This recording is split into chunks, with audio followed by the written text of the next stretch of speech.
Hey there, good morning everyone. Friday the 25th of March 2022. This morning's devotional is a reading from Matthew chapter 4 verse 19, which reads, "Come, follow me," Jesus said, "and I will make you fishers of men." God has called you to be a witness for him in the world. He expects you to tell others about the hope you have in Jesus. Yet somehow or the other we hold back, not wanting to share the good news about God and salvation. Many people are what is known as Arctic River Christians. They're frozen at the mouth. They hold back and don't say anything about Jesus. Jesus says, if you're not doing as I tell you, then you are not following me. So why does God want you to share your hope? Well, here's a few reasons that come to mind. Firstly, everybody needs Jesus. The good news of Jesus is better than anything that this world could offer.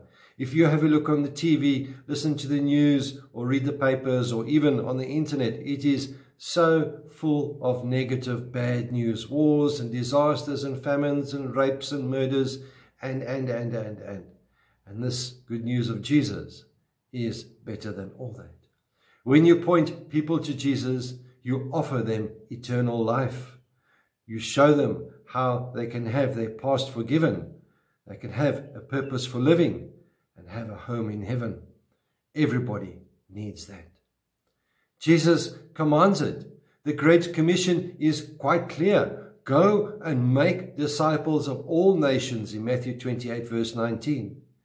But if you're like most people, sometimes you care more about what others think than what God thinks. You're more worried about your reputation than the salvation of others. But Jesus commands you to share your hope. Notice, it is the commission. It is not the omission. And by not sharing, we are making it the great omission. You love God and people. Scriptures remind us in 2 Corinthians chapter 5 verse 14, Christ's love compels us, because we are convinced that he died for all. People often ask me, what motivates you year after year? I tell them, it's because I love Jesus and I have love for people as well. Here's something to think about. What is the opposite of love? Now, probably many of you would have answered hatred. It's not hatred, and I'm suggesting to you that it is selfishness. I often ask this question, and I often have to give the correct answer. The opposite of love is selfishness. Because if I'm selfish, I'm not going to share anything with you. So if I'm selfish, I'm not going to tell you about the love of God. I'm not going to share with you salvation.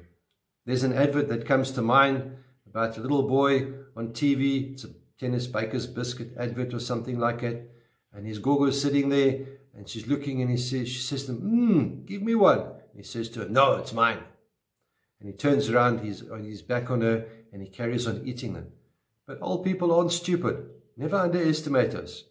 We know how to manipulate people. And so she appeals to his pride, his arrogance, says, show me your muscles. And he puts those cookies down in front of her, turns his back, and he starts flexing his muscles. And while he's got his back to her, she's helping herself to the cookies. You see what happens when you become selfish? You tend to lose it all. My dear friends, you and I have received an instruction from God. Let us go and proclaim the gospel. Do not fear what others say, because God will help you and guide you. May the Lord be with you. May he bless you. May he cause his face to shine upon you and be with you always. Goodbye.